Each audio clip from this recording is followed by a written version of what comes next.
Hi, I'm Dell Curry, one of the original Hornets. I made the number 30 world famous. Please like and subscribe to the Bay Area Sports Wrap. Welcome to Bay Area Sports Wrap. Alongside Marko Ukalovic, I'm Ryan Leong. And no, this is not a 49ers jacket. We'll get to them in a second. Boy, that was a brutal game. I didn't even see the final score. Was it 41-6? Yeah, that's what I saw, and that's the last time I saw the score with about 5 minutes left to go in the game. Whether Seattle tacked on some more points or whether the Niners got a garbage touchdown, it didn't matter. They were bludgeoned tonight in the Pacific Northwest at Lumen Field, and it was brutal to watch if you were watching the game tonight. Yeah, I mean, I didn't even see the game. It happened so quickly. Marko and I were here, by the way, at Chase Center, if you couldn't notice, by the basket above our head here. This is we're at the home of the Golden State Warriors, and this is on the side of the court that the Warriors have their bench on, to give you an idea of where we are at Chase. And as I was mentioning, the game was so bad that I had just gotten to my media seat, and the Seahawks had already scored a touchdown because they scored on a 95-yard kick return to start the game. And that just set the tone, Marko, for a very dreadful night. And I tell you, it reminded me of the movie Rocky III, because you were texting some of your buddies, and one of them sent a photo or a GIF of Rocky as he's screaming for Adrian. But the difference there is that's Rocky 1, where Rocky lost by, what was it? He lost on decision, right? Right, yeah. So that's when you lose by the judge's card. Well, I made sure after the game, or rather during the game, right before it ended, to take a screenshot of Rocky 3 after he got bludgeoned by Clubber Leong in that first fight where Mickey unfortunately dies of a heart attack. So anyway, Marko, your thoughts on the rest of the debacle? Yeah, look, when you have a Seattle special teams set the tone from the first play of the game, running in that 95-yard touchdown return to go up 7-0, the Niners could have answered on their first possession, and instead of going down, marching down, and getting points, they get on a 4th and 2. And originally, the first play that they designed was a pass, but Seattle called timeout right before they snapped the ball.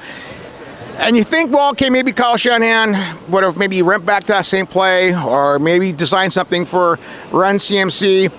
But on that next ensuing play, 4th and 2, Kyle Shanahan calls a read option play, and you have Kyle Juszczyk, your fullback, running that read option, trying to throw a ball, then pitch it back to Christian McCaffrey. And I'm sorry, but there's a reason why the read option is not a successful play in the NFL. Teams are able to read it. They're fast, they're strong, and the Seahawks read that from the get-go. And to me, that's where I thought the game was over at that point, because instead of answering that kickoff return for a score, the Niners turn it over on downs on a more than a head scratcher. It was a god-awful play. I'm sorry, if you're going to run a read option, at least run it with someone who's quick, who can try to fake out the defense, and that just didn't happen. The Niners lost, I think, 3 yards on that play, and from there, it just got worse. Okay, they only got 2 Eddie Pinheiro field goals in that first half, while Seattle was able to go down and score. Of course, the Niners again did turn the ball over. Tongas had a fumble that set it up to where it was 17-0. Just like that, in the blink of an eye, the Seahawks, and they never let up. And it was a game where they just dominated from start to finish. And now they will be hosting the NFC Championship game and facing the winner of tomorrow's Chicago Bears-Los Angeles Rams game. So, Ryan, it was just a brutal game overall, though. Yeah, it was like watching Rocky III. The first fight. The first fight, yes. If anybody wants to know, it's the first fight where Clubber Leong says, what's his prediction? Dead meat. Yeah. Or her prediction was pain. Pain. Yeah. So, the Niners will be feeling pain for a while. Anyway, speaking of which, that's why I'm wearing the the Giants jacket, was because Marko and I had a nice, rather productive day. We went down to San Jose to go check out the Giants Caravan Fan Fest, which kicked off in San Jose at San Pedro Square. Had a chance to have a little chat with Tony Vitello, the Giants' new manager, and then we followed that up with a little bit of Q&A with Bryce Eldridge and then Casey Schmidt. And everybody was in very good spirits, Marko, I noticed, and it was great to see everybody. We saw some of the people we haven't seen in the media, and it was just good to see the fans. I mean, the Giants fans I'll give them credit. They're a pretty loyal bunch, and they've been kind of hit hard because a lot of people, when it comes to Bay Area sports right now, they really just think of the Niners and the Warriors, and the Giants are kind of left out in the cold, even though they're one of the longest franchises that have been here on the West Coast. Following the 49ers, by the way, if you didn't know your trivia, that the 49ers were the first ever Major League Pro team in the Bay Area was the 49ers, and the Giants followed in 1958. So, what is it now? 68 years, I think they've been here? Don't ask me. I wasn't a math major, but yeah. Right. I think 68 years. So, 2026, coming up on 70 years they've been in the Bay Area. Pretty crazy. So, Giants have had a long history here, and I think, Vitello gave us, I think he's a really good guy. I mean, it's a question remains how he's going to do. It's a big gamble because never in the history of Major League Baseball have they ever chosen someone from the college ranks to be the Major League manager for the team. And so I think he's going to lean heavily, Marko, on the advice of course, Buster Posey. Bruce Bochy is back as a special advisor, right? Dusty Baker's around, so he's got a couple of guys he can pick the brains of. And so I tell you, what? I'm actually excited about what's going to happen for the Giants this year. I really think, new blood was needed. Bob Melvin, good guy, but I tell you, I got to be honest here. There's a reason why he earned the nickname Sleepy Bob. Okay, he got burned out. I think after all the success he had in Oakland, he didn't succeed in San Diego, where he had a checkbook that was, open checkbook, and they could spend the money, and he still couldn't get it done. So I'm just curious to see what's going to happen now. I know the Dodgers made a lot of moves. They signed Kyle Tucker to that huge contract. It was a 6-year, $240 million, right? Yeah, I think it was so. 4-year. No, 4-year, like 4 years. Okay, 240. It was 240. That's right. 240. That's right. That's right. 60 million a year. That's right. Holy moly. Yeah. So 60. Okay. So anyway, a lot of money being spent by the Dodgers, and I just got back from a trip to Japan, by the way. In fact, I guess we podcasted once since then. Yeah. But anyway, when I was in Japan, Marko, all you saw was Dodgers, Yankees, and to a small degree, Padres. You did not see anything Giants unless it was the Tokyo Giants. Right. So. Anyway, Marko, your thoughts on today's Fan Fest? Yeah, this is the first time I was able to get a chance to meet and talk to Tony Vitello. Very nice guy, very humble guy. I was not able to attend his presser or go out to the winter meetings like some of our other colleagues that were able to go out there last month. So this was my first time meeting him, and this guy seems very legit. He believes, in his philosophy, his coaching style. And, one of the things that I asked him was about, how, as a college coach, this is pretty much almost the start of the time baseball season starts. It usually starts right around Valentine's Day, which he mentions. And now, instead of coaching in a college game, his first college game of the season would be of the season, he's going to be doing spring training. So this is really a whole new thing for him. And he just was like, hey, I've been antsy since right around December, and so he's really itching to get this thing going. And that's what I like to hear from a new manager coming in. He was basically selling this that, look, they're going to take things day by day because, and as far as a closure situation, there's not going to be anyone who's going to be the outright closer. He says spring training will help determine that. But, he said the way we've done it in college is we usually do it by a committee, quote unquote, right? And so that the fact that that's how they're probably going to start the season out, whether it's going to be Ryan Walker, who happened to also be there in the media availability today, along with Bryce Eldridge and Christian Beck and Christian Koss, along with Casey Schmidt. I just see the way he's going to be able to also listen to his players and also be able to pick the brains, as we mentioned, Bruce Bochy, Dusty Baker, Buster Posey.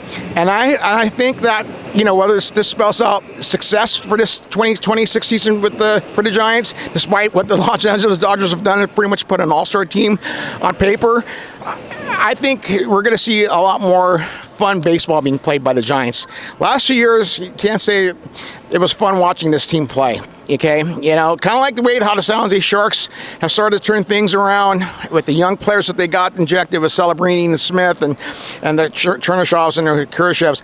I think we're going to see that with the Giants as well. And I know some of this is going to be some of the same roster from last year, but I think we're going to see a different style of Giants baseball. And I think Tony Vitello is the kind of guy that's going to be able to inject his energy into this team. And like I said, I think we're going to see maybe not the results right away, and maybe not even this whole season, but I think the Giants are going to be worth watching this year. Okay, yeah, it sounds good. I would agree with that, Marko. And again, as we mentioned, we are here at the home of your Golden State Warriors, and Chase Center is a nice building, and glad Marko's got a chance now. Bay Area Sports Rap's getting credentialed here every now and then, and so we are both here together to be able to podcast for y'all and give you some our thoughts on what we thought of the game and this happened to be one against the Charlotte Hornets, which is special because Stephen Curry's dad, as you may know, is Dell Curry. And Dell Curry was one of the original Hornets. Gave us a nice tagline, by the way. Appreciate that. Thank you, Dell. And he's getting his number retired. He's only the second Hornet to get his number retired following Bobby Phills, who unfortunately, his number was deservedly retired, but in a different circumstance. And so for Curry, this is really special because, as I mentioned, he's one of the original Charlotte Hornets. And he's with the organization now as a color commentator. And he's really been a big part of the community. And Steph Curry got his start as a kid watching the Hornets because his dad was already playing for the team when Steph was born. So I always think it's special when the Hornets come to town only once a year because it's an Eastern Conference team. And I just think that there's something special about that, right, Marco? Even though the Hornets are a franchise that's I think really been kind of on the skids the last few years. They got some talented players, but you just don't expect a whole heck of a lot from them, and that's kind of what we got in this game. I mean, they did make it close in stretches, and the Warriors went on a 18-7 run or something like that. 7 run, yeah. Yeah. So, I just think again, it's great to see Dell come out here. It's kind of a nice family affair. And it was just a fun game to watch the Warriors play, particularly DeAnthony Melton, who played about 21 minutes, scored 24 points off the bench, and had a 24 plus in the plus-minus category. So right there, I think the Warriors are getting a very important piece of the puzzle because it looks like Jonathan Kuminga is definitely on the way out.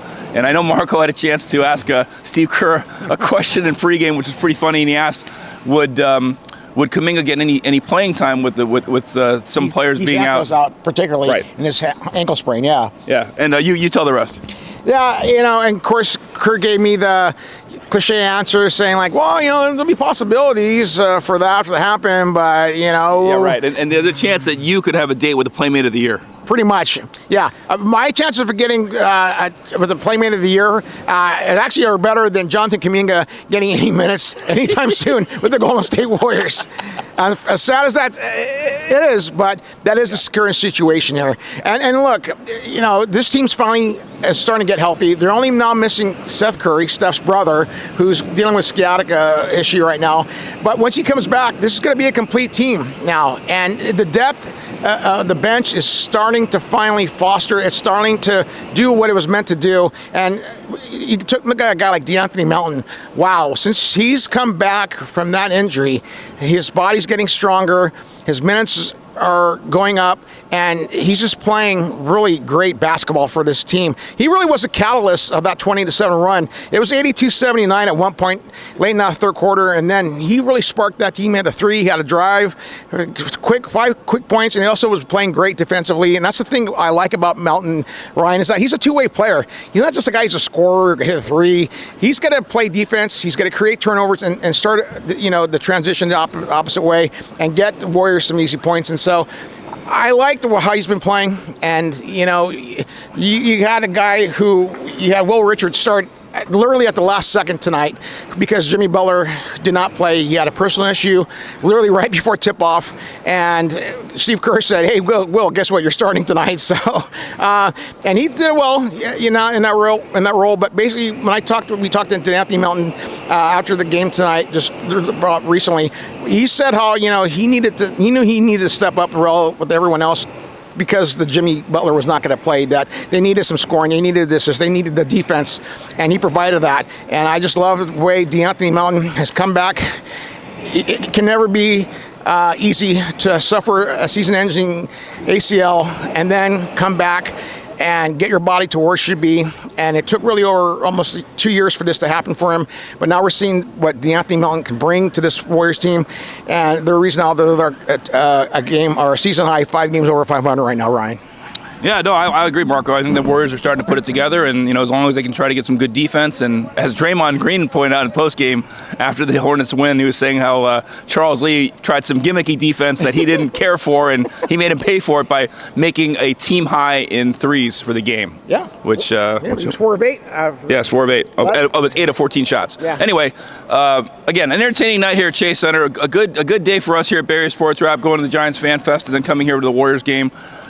Minus the 49ers' brutal loss, which I predicted when they were playing in Philly. I thought they were going to be toast then, and it was just only a matter of time, in my opinion, because when you lose the number of players the Niners have lost, and I really think the nail in the coffin was George Kittle going down with that Achilles tendon tear. He's going to be out all of 2026. That's going to be brutal. I mean, and then, Ricky Pearsall, as good of a player as he is, he just spent way too much time on the injured list, and then when he did come back and he played in this game against Seattle, it was a non-factor. I don't think he really amounted to much of anything. I don't know his exact stats, but when I was checking earlier, he had been targeted twice, no catches. The Niners had no offense. I mean, they had, 11 carries for 35 yards for Christian McCaffrey. Right. A few catches for 34 yards receiving. I mean, that just doesn't do it. You just can't get 74 yards combined rushing and receiving and expect to have something happen with that.